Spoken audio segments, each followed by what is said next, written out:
Hi everyone, this is WrestleXX and welcome to Wednesday the 9th of November's WWE news. So the first story that I'm going to talk about today is the US presidential election. Now it might sound a bit weird, but there is a lot of wrestling things involved with Donald Trump winning, so I'm going to go over a few of those. First off, Matt Hardy actually tweeted out that he received thousands of votes for himself to become president. I doubt that it's true. It might just be Matt Hardy's character now claiming that he got those votes. But I can imagine if people voted for him, there might be a couple, but certainly not thousands. But on the other hand, two-time WWE Hall of Famer Ric Flair actually tweeted out a ballot paper showing that somebody actually voted for him. Now it's unclear whether this is actually Ric's ballot, but I don't think it would be. I don't think Ric would vote for himself. It wouldn't really make sense. It wouldn't do anything. I think it was just a fan that probably did it and then tweeted a picture to him afterwards, and then Ric simply tweeted that photo himself. So I mentioned that Ric Flair was a two-time WWE Hall of Famer. Donald Trump, the man who is elected to be the 45th President of the United States, is actually a WWE Hall of Famer. It's quite easy to forget that he was inducted into the Hall of Fame just a few years ago. So a WWE Hall of Famer is going to be president. That is absolutely crazy. But in some serious WWE related news, Rhino was obviously running for state congress in Michigan, and there was some conflicting reports online early this morning when I was looking into this, with some media claiming that he won, but some media saying that he lost. Now, I noticed a big difference with this, and that it was the UK media that was saying that he won, whereas the American media was saying that he lost. And obviously, talking about the American election, I would rather believe the American media on this one. So it was a shame that Rhino couldn't actually win, but he fought a great campaign, and he can be very, very proud of all that he did. So the next news is a small SmackDown live review. Why on earth was Tom Phillips on commentary? Why do we need 4 commentators on SmackDown? We don't even need 3 commentators, just have 2. 4 is definitely too much. I've no idea why Tom Phillips was there. I've got no idea why Tom Phillips was there, and I've got no idea whether this is something that they're going to continue from now on, or whether that was just a one-off. And obviously we saw Becky Lynch retain the Women's Championship against Alexa Bliss via shenanigans. But this match was weird because it was announced several times throughout the show that it was the main event. There was 2 matches after it. It doesn't make sense at all. Then we got some news about Survivor Series, where it's going to be Brian Kendrick versus Kalisto for the Cruiserweight Championship.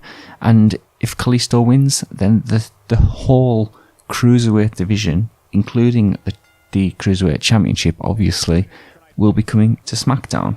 Now, I actually think at Survivor Series that the Intercontinental and the Cruiserweight Championship will switch shows, because it makes sense, because 205 Live is being aired on the network immediately after SmackDown, so the Cruiserweight will be at SmackDown. So it kind of, in my opinion, it gives it away that the Cruiserweight division is coming to SmackDown. Then we also got the news that Shane McMahon replaced Baron Corbin in the Survivor Series team.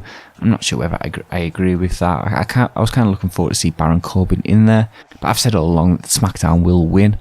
It'll just be interesting to see how. And we also got some news that Edge returns next week, and he will be presenting his little talk show, Cutting Edge. So Edge will return. He'll also be joining The Undertaker on SmackDown next week for the 900th episode. So that's one you don't want to miss. But going over the SmackDown's women's feud, it's likely that this will now lead on to TLC.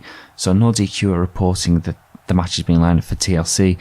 It's likely that there will be a stipulation added due to the nature of the event, because obviously it's table, ladders and chairs. And you could think that if it is a table, ladders and chairs match, that this is SmackDown's alternative to the women's Hell in a Cell match between Sasha and Charlotte. Now, I don't expect this match to main event. I just don't think the story is there between Becky and Alexa. I don't think it's strong enough to main event a pay-per-view, and I definitely think that AJ Styles against Dean Ambrose will be at the main event for TLC. So in some other news, former WWE star Vadar was involved in a bad car crash. Now, he posted 2 tweets of the incident, showing photos, one of the car and one showing that he actually sustained some injuries during this crash. Now, it doesn't really specify his injuries. There's definitely some bad bruising there, but there's no mention as if there's any other injuries.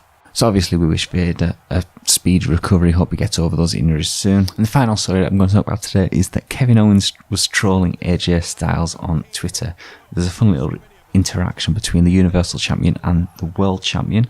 He pokes fun at AJ's little mini feud with James Ellsworth and how he can't pin him. So I'm really looking forward to these two fighting at Survivor Series. There was also an interaction between Dolph Ziggler and Sami Zayn. They were firing shots at each other on Twitter as well. So it looks like the WWE wrestlers are actually going to be using Twitter a lot more to promote pay-per-view matches, which I actually like. I think that's a great decision. So that is all for the WWE news today. Honestly, there wasn't a great deal to talk about today. It was a pretty slow news day. But thank you guys for watching. Now remember, if you are enjoying these WWE daily news videos, please subscribe to my channel. Like this video so I know that you are enjoying it, and leave a comment down below as well, giving me your thoughts on the video and the news that I've covered, and I'll see you next time.